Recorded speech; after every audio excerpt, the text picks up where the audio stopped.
Alors maintenant, on va mettre un petit peu ça en forme, vous l'aurez compris, donc je vais faire ça, tac. Ceci est un test. On peut aller plus loin, donc bien sûr il y a des effets de texte un petit peu sympas comme ça, hein, pourquoi pas, donc vous les utilisez pas. Ça pourrait être mettre en forme par exemple quelque chose comme ça, vous pouvez cliquer là, et vous voyez j'aurai quelque chose d'assez visuel, d'assez sympa, pourquoi pas. Je suis pas forcément fan, il vaut mieux rester assez classique, mais voilà, vous pouvez ajouter quelques effets comme ça, avec des contours, toutes sortes de choses. Ça peut être des choses comme ça. Ça peut être assez sympa, pourquoi pas. Pour revenir en arrière, si vous êtes trompé, pensez à appuyer sur CTRL Z ou la petite flèche de retour arrière. Ça permet d'annuler ce qu'on a fait, pour retrouver quelque chose de correct. Et pensez CTRL Z ou fichier enregistré. Petit conseil d'amis.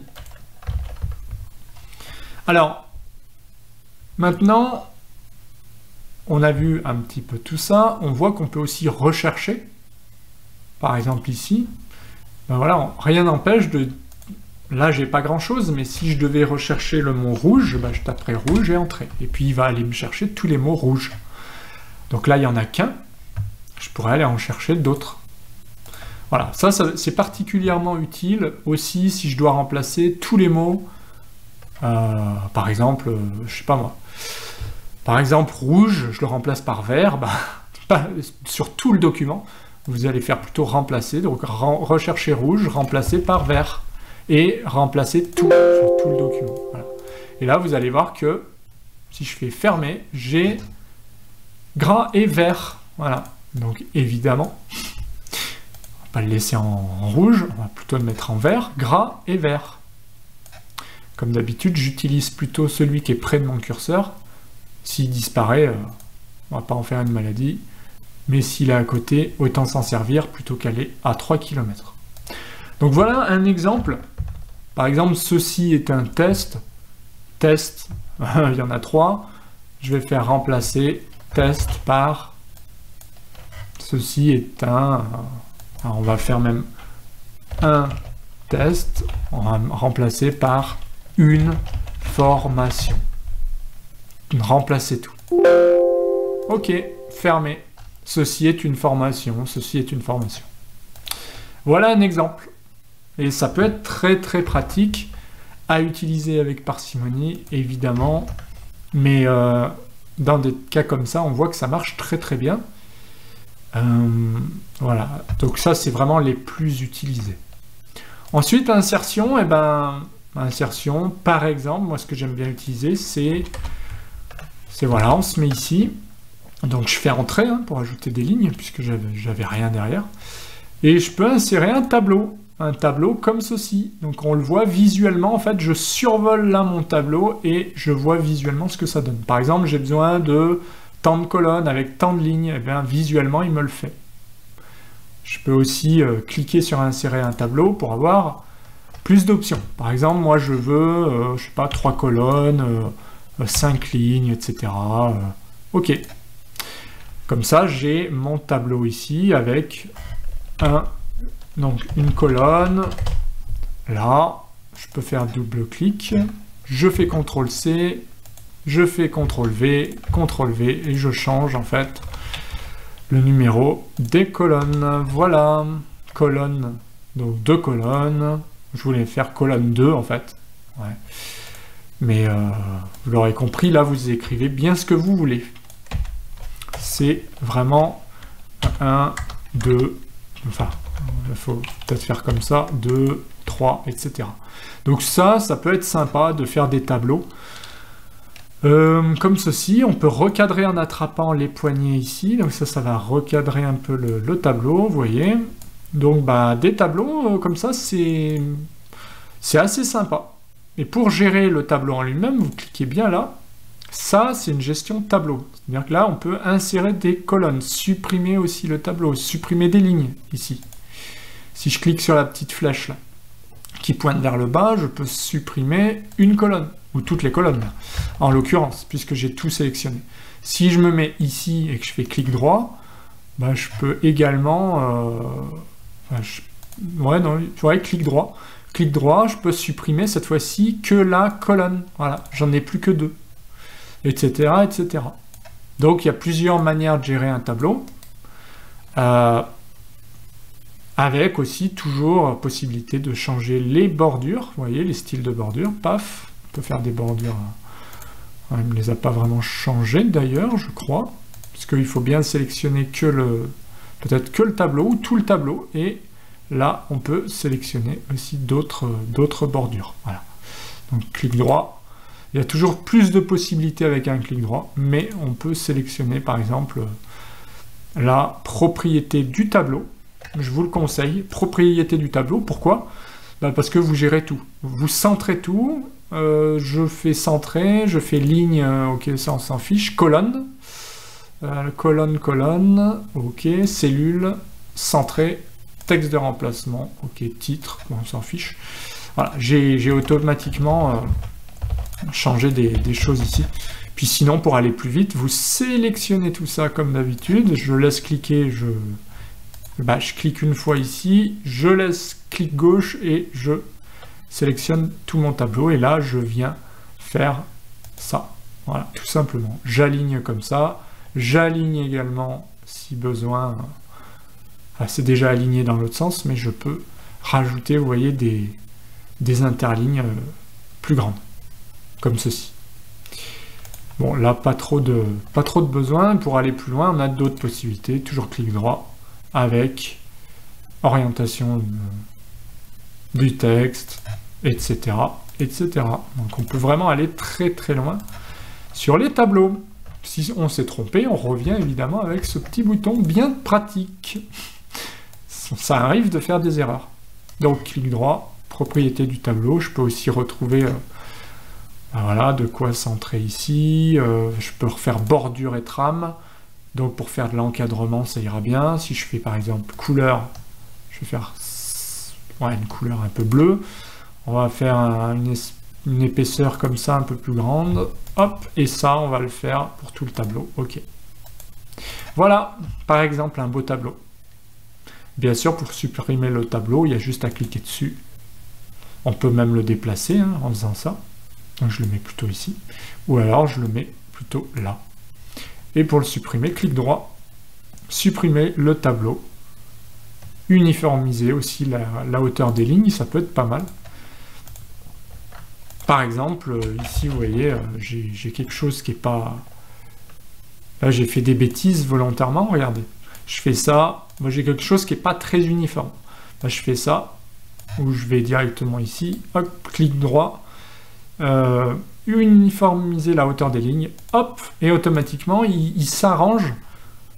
Comme là j'ai un autre test, et bien il s'arrange pour me mettre des lignes qui font toute la même taille, ce qui est plus joli. Et bien sûr, clic droit, supprimer le tableau. Comme d'habitude, je fais CTRL S pour enregistrer. Et on va passer à la suite. Donc toujours insertion.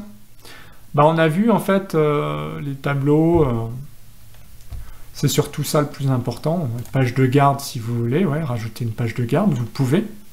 Par exemple, ça peut être une page, je sais pas, une page comme ça. Donc ça c'est le titre du document, ça tombe bien. Parfait. Et puis, nom de la société, d'accord, impeccable. Donc là, j'ai mis une page de garde, j'ai inséré cette page avant. Je peux aussi insérer d'autres pages, etc. Je peux sauter une page, c'est-à-dire que là, je vais passer à une autre page directement, même si elle n'est pas finie. Je clique sur saute page.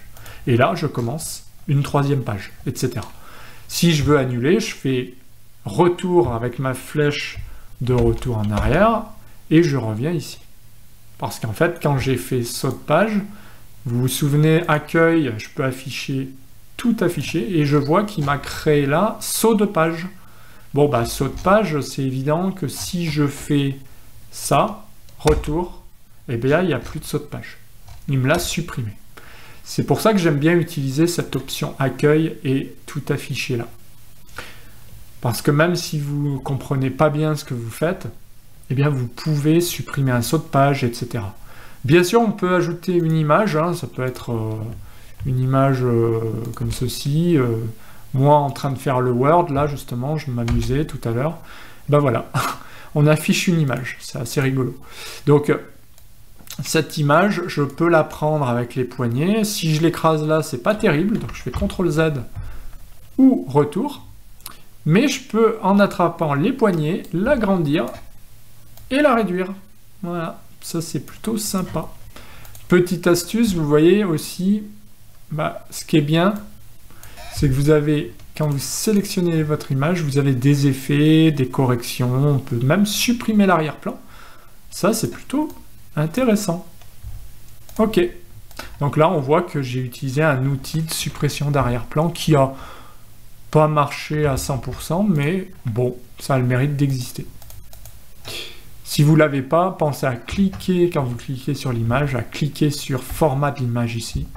Vous sélectionnez et vous retrouvez ce que j'ai fait. Donc, effet artistique, par exemple, on peut ajouter des effets comme ça, de pixelisation, des effets de peinture un petit peu, des effets d'ombre aussi, ça c'est des bordures automatiques, vous voyez, c'est des styles d'image. Hop, c'est assez sympa, hein. En fait, très facilement, vous pouvez créer des illustrations vraiment, vraiment cool, en fait, en utilisant ça. Moi, j'aime bien m'en servir, parce que vous voyez, là, il a enlevé un peu le fond, c'est vraiment de l'incrustation. Effet artistique, voilà, on va changer un peu d'effet. Tout de suite, on a quelque chose d'assez sympathique, en fait. Donc correction, aussi on peut corriger un certain nombre de choses, la lumière, effet artistique, ok, je vais mettre par exemple, allez, on va mettre celui-là, on a quelque chose de sympa, voilà, donc et puis il y a d'autres effets en cliquant ici, d'accord, vous pouvez faire des choses un peu en 3D, des choses un peu inclinées aussi, enfin, vous utilisez bien toutes les possibilités comme ça. Moi, j'aime bien utiliser celui-là, là. Hop, ça donne un effet d'ombre, donc ça aère tout de suite le document, mais comme ça, avec un petit reflet. Il y en a des très très très sympas. Voilà. Donc il y a de quoi s'amuser en fait, hein, sur Word. On pense que c'est que du texte, mais on peut tout faire. Après, là, il y a des petits soucis avec mon effet artistique, il n'est pas extra en fait celui-là. Ouais. On peut très bien ne pas en mettre du tout. Voilà. Je crois que je l'ai enlevé. C'est pas plus mal. Donc pour l'enlever, vous sélectionnez format de l'image et puis effet artistique, j'ai mis celui-là.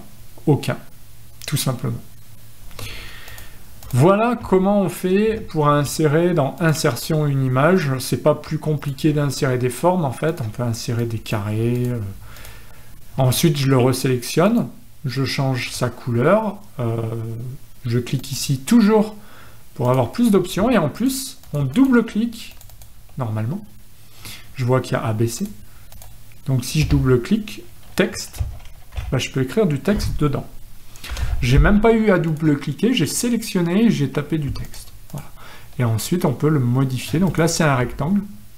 Si je refais insertion, je peux mettre carrément des modèles 3D, etc., enfin, des icônes, toutes sortes de choses, quoi. Par exemple, je pourrais mettre très bien celui-là, insérer. Voilà comment on insère des images. Donc par exemple ici, ceci est une formation douche.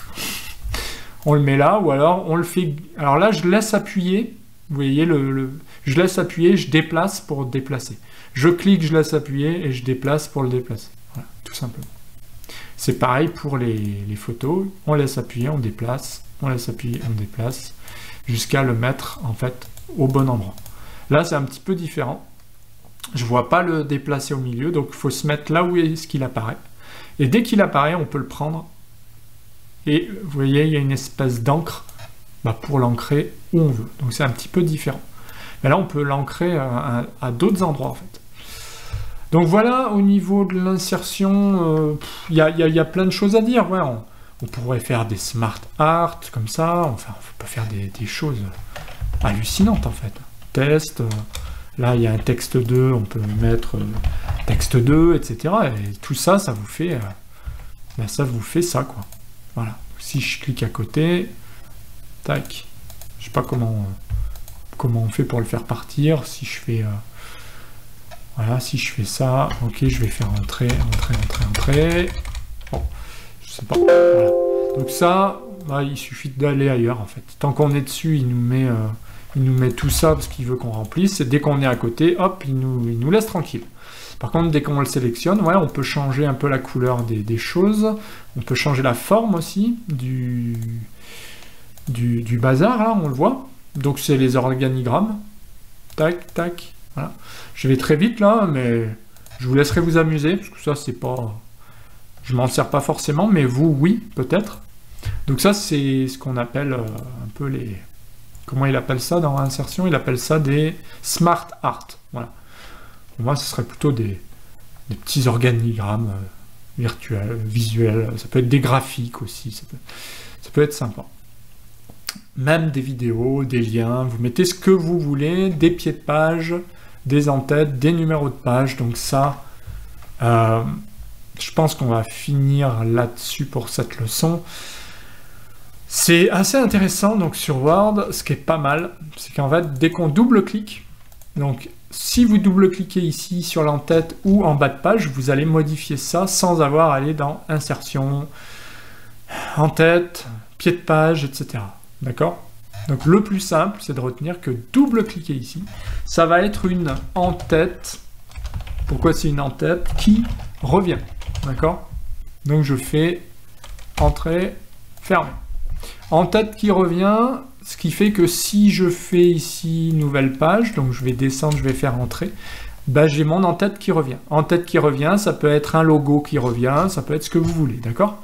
Donc en fait, ce qu'il faut retenir, c'est que, hormis la page de garde où il n'y aura rien, c'est logique, l'en-tête, si vous double-cliquez ici, c'est du texte qui revient, d'accord? Texte qui revient sans arrêt, d'accord? Ouais, bah c'est ça. Hein. Et dès que je double-clique à côté, en fait, par exemple, n'importe où, bah, je vois que je suis sorti. Si je me mets là, double-clic là, hop, sans arrêt, je mets encore du texte ici, texte ici, je double-clique ailleurs, hop, il me l'a mis, pareil. Donc voilà, il faut comprendre juste que cette en-tête, elle est partout. Particulièrement utile si vous double-cliquez, que vous faites par exemple nom, livre, etc. Ou alors on va mettre par exemple titre du doc, voilà, du document, vous voyez, pour rappeler le titre du document. On peut insérer aussi des choses ici. Hein. On peut faire par exemple, voilà, on peut insérer ce qu'on veut. Et l'avantage, c'est que le titre du document revient partout. C'est exactement la même chose pour le pied de page. Donc pied de page, double-clic. La différence, c'est que vous avez aussi la possibilité donc de mettre date et heure, de la même manière, avec un numéro de page directement. Donc numéro de page, bas de page, ici, bas de page, inférieur, 1, voilà, et 2. Bah lui, il l'a fait automatiquement, hein, en fait. Donc je double-clique ailleurs, alors là, ça n'a pas marché, ailleurs, ici, et là, je vois que j'ai bien 1, 2. Donc bien sûr, ça, c'est une sorte de chose automatique, je peux mettre page 2, ok. Si je remonte, j'ai page 1. Vous voyez, il y a une intelligence quand même, c'est que quand vous avez un titre du document, il revient partout. Quand vous avez une page, comme je l'ai insérée, elle revient partout. Ça peut être, par exemple, double-clic, je me mets là, un peu plus loin, je mets un date et heure, par exemple. Bah là, on est tac, ok, et ben voilà. Page 1, tiré du 6, petit espace, et j'ai automatiquement ma page 1, ma page 2 avec la date et l'heure. Donc là, il y a vraiment moyen de s'amuser et surtout, bah, il faut l'utiliser puisque c'est en fait toutes les pages communes, bas de page et en tête qui vont revenir sur tous les documents. Vous voyez? Donc là, j'ai une page 2, là, j'ai une page 1, etc. Donc à chaque fois que je vais étoffer avec mon nombre de pages, bah, à chaque fois, j'aurai ça qui sera à jour. Ce qui est plutôt pratique. Voilà pour finir sur cette leçon qui est déjà bien dense. Mais on va voir la suite juste après.